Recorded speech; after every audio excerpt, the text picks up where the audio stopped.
In this video, we're going to be talking about the expansion of the garden here, the beginnings of the miracle chicken garden, my pigs' weird eating habits, getting the pigs ready to go out on pasture, and the beginning of a cool do-it-yourself project, all coming up on the Grass-Fed Homestead. Where we last left off with the garden was I got the squash planted, I got the tomatoes planted, but I didn't get the herbs, blueberries, or tomatillos in the ground. A few days ago we had some nice weather, so I took advantage of the opportunity to get those planted, but in addition to those plants, I managed to acquire a few more veggies to put in the ground. My dance partner's roommate bought a bunch of plant starts, tomatoes, kale, lettuce, peppers, but for a number of reasons things didn't work out getting them planted in a timely manner. So my dance partner wound up bringing the plants here so they could be planted in my garden. Of course, the fruits from those plants will be shared back. I did take advantage of the opportunity to add some more plants in the garden.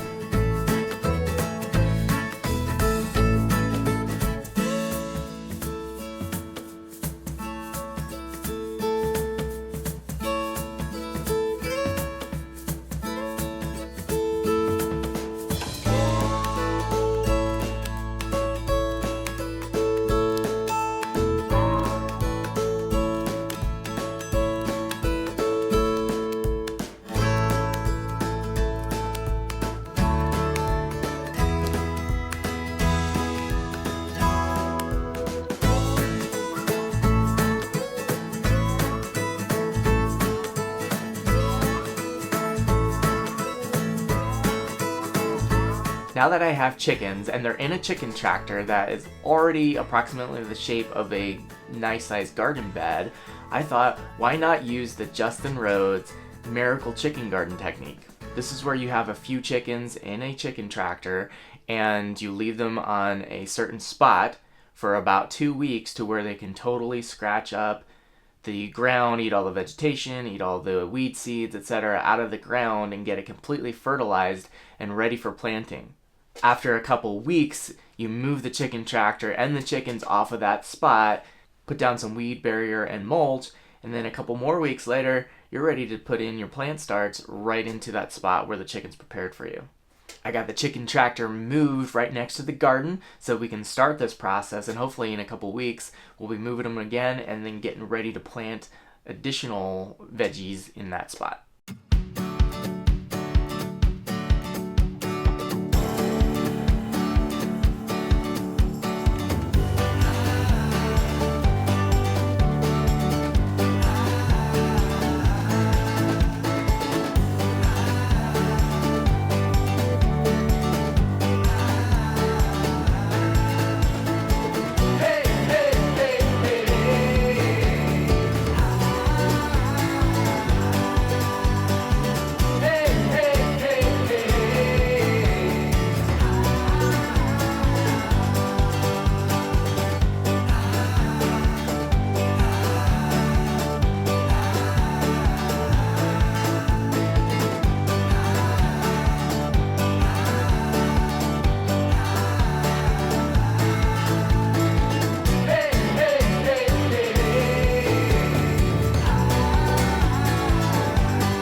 If you have pigs, you probably know pigs are excellent at eating all the food scraps that you have left over so nothing goes to waste and you convert food scraps into bacon.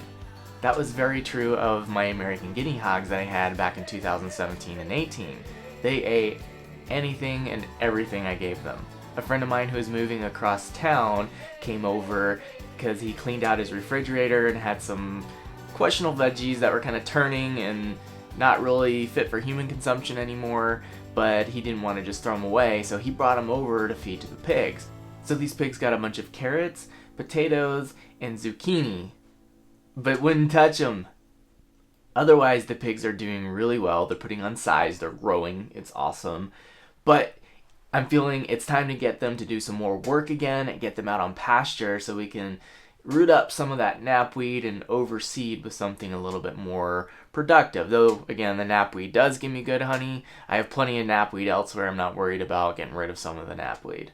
So I went to move the pigs out on the pasture only to realize that I took down my electric fencing that I was training them to because the battery went dead. The battery, even with the solar panel charging it, would just not hold the charge anymore. It was old and had been stored for a while. So I took the netting down. I didn't want to leave the electric netting up and get the pigs used to it not being on. So when they move out to pasture, they wouldn't respect it and they could take off.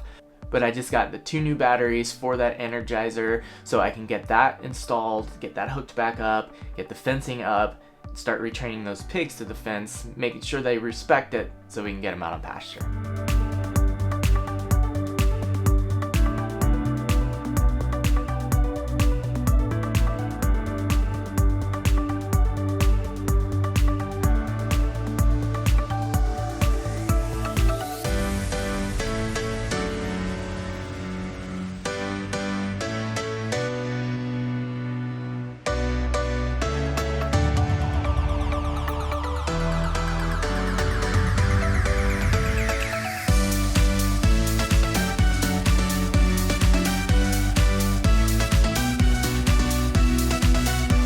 Lastly, the very beginnings of a project I've been wanting to do a long time has finally started.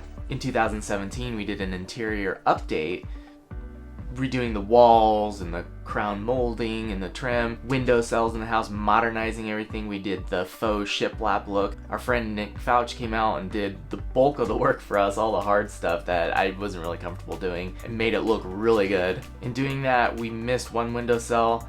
Nick left before we got a chance to do it, and in order to start this next phase of the update that I wanted to do on the kitchen wall, I needed to get that windowsill updated. So Dan's partner came over to give me a hand getting some of the prep work done and filming a little bit. I got out the saw and got to work making that windowsill look a little better.